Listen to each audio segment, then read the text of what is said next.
জলপাইগুড়ি জেলার ডুয়ার্স জুড়ে রয়েছে মোট 6টি এয়ারপোর্ট। বর্তমানে তার মধ্যে একটিরও অস্তিত্ব নেই। এই মুহূর্তে একজনকে পেয়ে গেছি যার সাথে নিবিড় সম্পর্ক ছিল মোড়াঘাট এয়ারপোর্টের। সেই প্রবীণ নাগরিক বানারহাট এলাকার বাসিন্দা শক্তিপদ ঘোষ। ওনার মুখের থেকে আমরা সরাসরি শুনে নেব সেই অভিজ্ঞতা, সেই সময়ের আসা যাওয়ার ব্যবস্থা সম্পর্কে। আপনাকে স্বাগত জানাই আমাদের বিগ নিউজ বাংলায়। অসংখ্য ধন্যবাদ আপনার ব্যস্ততম সময়ের মধ্যে থেকে আমাদেরকে সময় দেওয়ার জন্য। বলে রাখি যে এই মোড়াঘাটে যে এয়ারপোর্ট ছিল এবং গোটা ডুয়ার্স জুড়ে যে 6টা এয়ারপোর্ট ছিল তার সঙ্গে তো আপনার একটা নিবিড় সম্পর্ক ছিল। কি রকম সম্পর্ক ছিল এবং কি অভিজ্ঞতা রয়েছে যদি আমাদের একটু বলেন।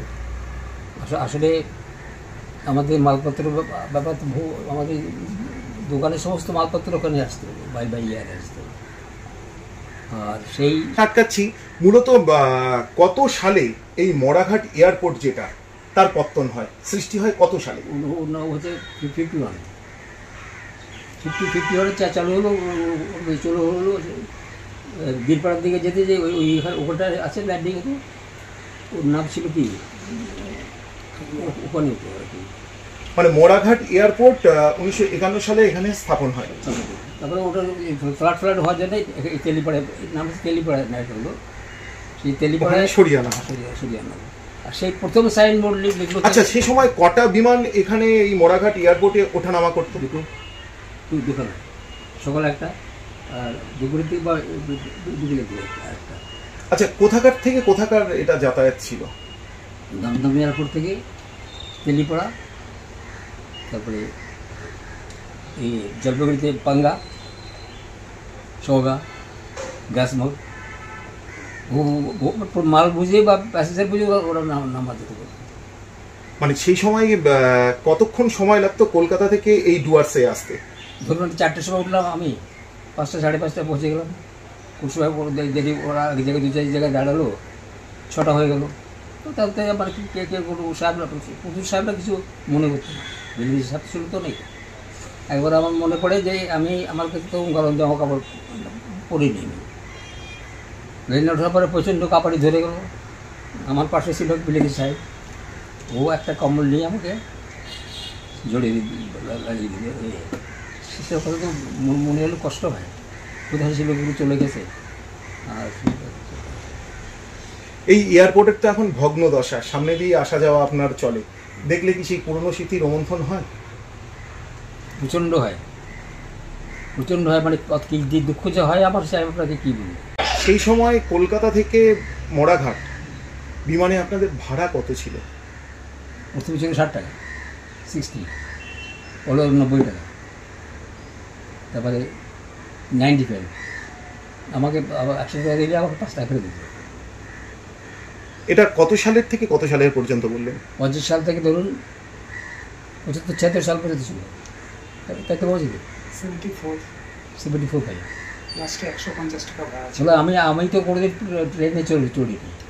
তারপরে এই বন্ধ হয়ে যাওয়ার পর কী হলো, আমাদের তো একটা মাত্র ট্রেন দার্জিলিংয়ের, গাড়ি করে দৌড়তে হবে। ও হতো এনজেপি দিয়ে ওই দার্জিলিং ছিল। দূরত্ব তো এখন অনেকটাই এনজেপির সাথে।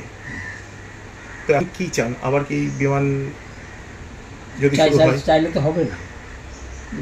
ইন্ডিয়া গভর্নমেন্ট যেভাবে চলতেছে, কারো কোনো গরজ নেই যে আমাদের এতগুলো এয়ারপোর্ট ছিল, বাদুরঘাট, মালদা চালু, পাঙ্গা সব বন্ধ।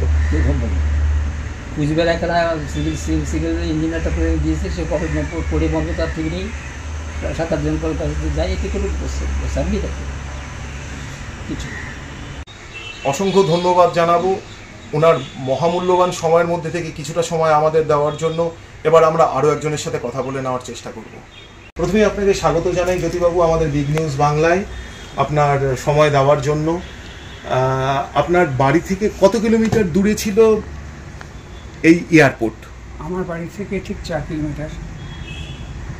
এয়ারপোর্টের নাম কি ছিল সে সময়? এয়ারপোর্টের নাম কিছু ছিল বলে আমার মনে হয় না, সবাই তেলিপাড়া এয়ারপোর্টই বলতো। আচ্ছা, সেই রুটে তো আপনার নিশ্চয়ই বহুবার যাতায়াত হয়েছে? বহুবার, 3 মাস বয়স থেকে, 1 মাস বয়স থেকে। কীরকম অভিজ্ঞতা রয়েছে? অভিজ্ঞতা রয়েছে সময়টা একটু বেশি লাগতো এবং প্লেনের কন্ডিশনও খুব খারাপ ছিল, মানে আর কি ঝরঝরে প্লেন আর কি, কিন্তু তবুও মন্দের ভালো, একটাই যাওয়া আসার ব্যবস্থা ছিল তখন, এছাড়া তো আর কোনো বিকল্প ছিল না। এখন তো বন্ধ হয়ে যাওয়ায় চরম ভোগান্তির শিকার। চরম ভোগান্তির শিকার বলতে এটা মেনলি চলতো হচ্ছে তখন গার্ডেনগুলো থেকে চায়ের বাক্স এতে সাপ্লাই হতো আর কি, কলকাতায় যেত। ওটা যখন আস্তে আস্তে ট্রাকে যাওয়া শুরু করলো তখন থেকে এর ব্যবসাটা খারাপ হওয়া শুরু করলো, এটাই হচ্ছে বন্ধ হয়ে যাওয়ার মূল কারণ। আচ্ছা, আমরা শুনেছি যে এই বিমানে করে একটা সময় খবরের কাগজও নাকি কলকাতা থেকে এখানে বেশ খবরের কাগজ পুরনো আমরাই ডিস্ট্রিবিউটার ছিলাম এখানে প্রত্যেকদিন খবরের কাগজ, যেটা আর কি উত্তরবঙ্গের সমস্ত জায়গাতে একদিন পর এসে পৌঁছাতো, সেটা আমাদের এখানে সেম ডেটে কাগজটা পৌঁছে যেত। মানে সেটা কি এই বিমানে, এই প্লেনে, মানে কলকাতা থেকে প্রিন্ট হয়ে এই প্লেনে চাপিয়ে দিত নাকি? এই প্লেনে। কত সাল নাগাদ সেটা লাস্ট এসেছে? এটা লাস্ট এসছে 1974 নাগাদ। তো সপ্তাহে একবার যাওয়া আসা হতোই আর কি, এসে 1968-এর দিকে সবচেয়ে বেশি যাওয়া হয়েছে, 69, 70, মানে অসংখ্যবার যাওয়া হয়েছে। এখন স্মৃতি বলতে একবার ঝড়ের কবলে পড়েছিলাম, এটাই খুব আর কি মানে ভয়ের স্মৃতি। এটাই কোথায়, কীরকম সেটা? সেটা হচ্ছে ওখান থেকে আমি এবং মা আসছিলাম দমদম থেকে, রাস্তায় প্লেনটা ঝড়ে পড়ে রাত্রিবেলা, তখন অন্ধকার হয়ে গেছে। মানে কলকাতা থেকে ওড়ার কতক্ষণ পর সেটা?